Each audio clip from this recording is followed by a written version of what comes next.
But I'm afraid it's all down to business as we get to the third day of the year. Systems go for the governing party's January 8th statement. It's going to take place in Mangaung in the Free State this coming weekend. Well, newly elected ANC Secretary General Fikile Mbalula gave an update on their readiness of the celebrations, but also the continuation, essentially, of the December elective conference. Remember, that didn't quite come to a close. Mbalula says the controversial Palapala farm scandal is not on the agenda for the weekend celebrations. How in the world is that possible? Well, luckily, we have ENCA senior reporter Sindelo Masakano who is following that for us. And we have to ask the question, of course. So there's a lot on the agenda. How is this not on the agenda, Slee?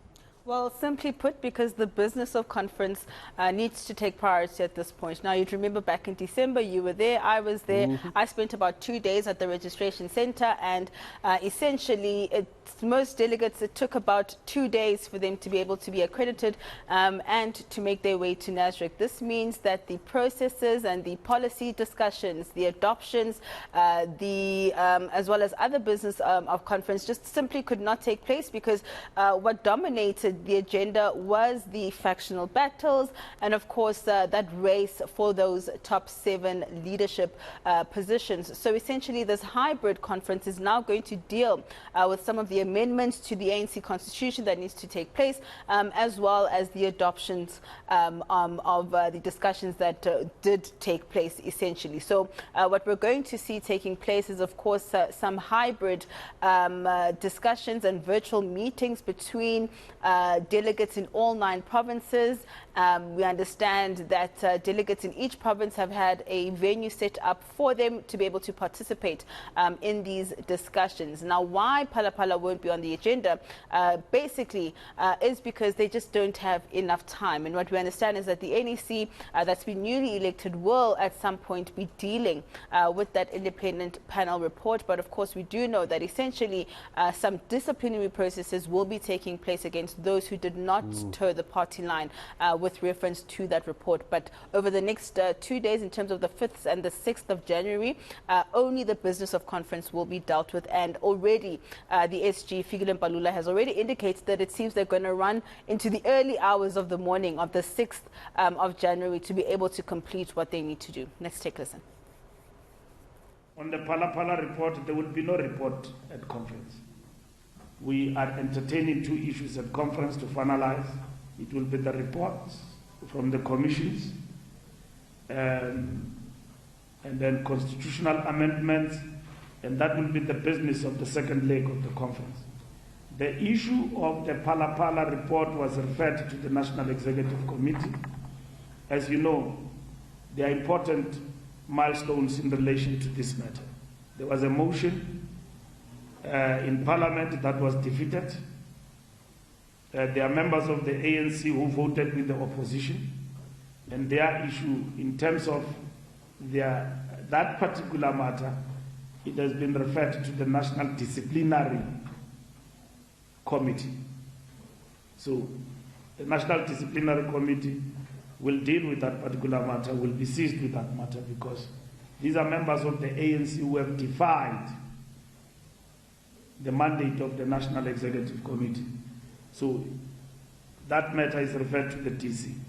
The Palapala issue, as and when it arises, if it will, the National Executive Committee will deal with the issue as and when there is a need to do so.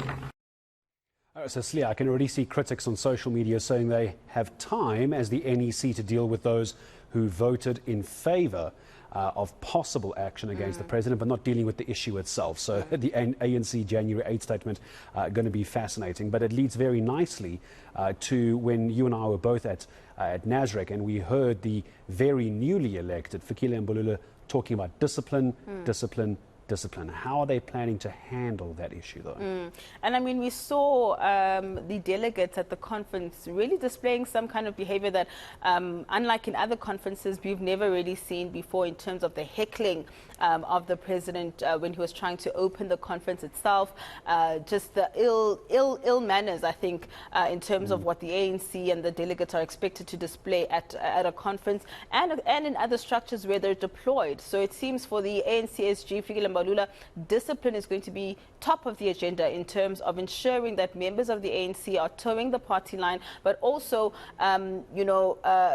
putting down the mandates that they're supposed to in the councils that they're in, because we've heard in other metros and municipalities where ANC members are going against decisions made by the party. So he's saying that in this ANC movement, as SG himself, he wants discipline to reign supreme, and that he will be touring, going across all branches to ensure that there is a mutual understanding as to what is expected of ANC members when they're deployed to different structures in government. Let's take a listen.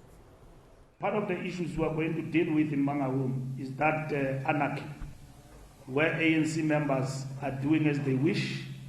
They must be told, whoever they are, wherever they are, that that holiday is over.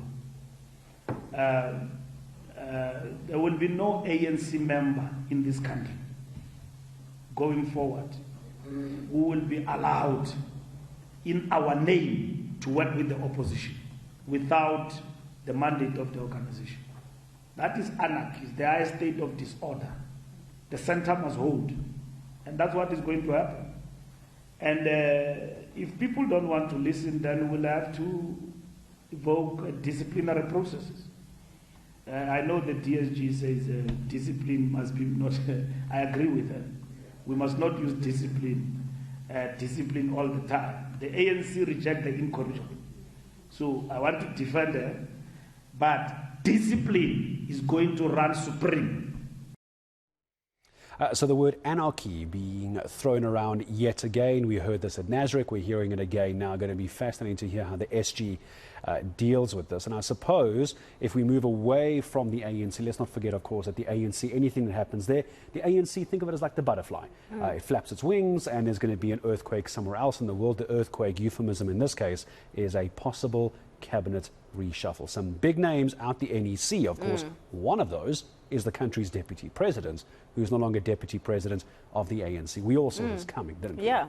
And of course, I think we all know at this point that a cabinet reshuffle is imminent. When it's going to happen, we don't know. We know that, of course, we're leading up to the January 8th statement this coming weekend, but also we're looking forward to February when the State of the Nation address is also going to be tabled. So whether the cabinet reshuffle will take place before then, I think remains to be seen. But what we can definitely say for sure is that the likes of, for example, Fikile Mbalula, who is the transport minister, may have to vacate his position, because we know that the business of the ANC is going to require his full attention. So we know that, of course, there are some who were in the previous ANC that have not been nominated or elected to come back, such as Naledi Pandor, your Tulas Nlesi, your Blade Nzimande. So there is quite a few people that we are expecting may not be coming back into those ministerial positions, but of course all of that still remains to be seen. But definitely a cabinet reshuffle on the cards, and then according to the SG,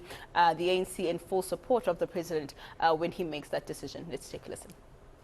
Cabinet reshuffle, look, we come from a conference. There are a number of issues that the president has got to consider as the head of cabinet. He doesn't have to go full-blown reshuffle or whatever. Even before this conference, there were vacancies in cabinet. As a president, he's got to think about that. That's what I said. And I still repeat, he's got to think about that. If he doesn't think about that, he's reckless. Secondly, we come from a conference, there will be vacancies, there will be implications that the president has got to apply his mind, working with the ANC. And then at the end, the decision is his. He will bring proposals to the ANC, and then at the end of the day, the president has got to work with the package that he's got. He will bring suggestions, he will apply his mind. But at the end of the day, we understand in the ANC how issues of that nature are dealt with. We don't want to micromanage the president to a point where he can't take decisions. And then he says, I can't move, I can't do this because Nomvula and Mbalula are sitting with a gun. No, the president has got our full support. He's got the mandate of the ANC conference to think and decide on such matters, with due respect, in consultation with the party. which is that will happen. Not even the party. I saw there was a circular here that the NEC will be discussing cabinet reshuffle. You can imagine we'll spend 5 days. If we can't just agree who must be elected in the top 6, you can imagine arguing who must get to cabinet. The organization will collapse. There's going to be a lot of arguing coming up within the next couple of... It's going to be very interesting. Yeah, it's going to be a busy weekend, isn't it?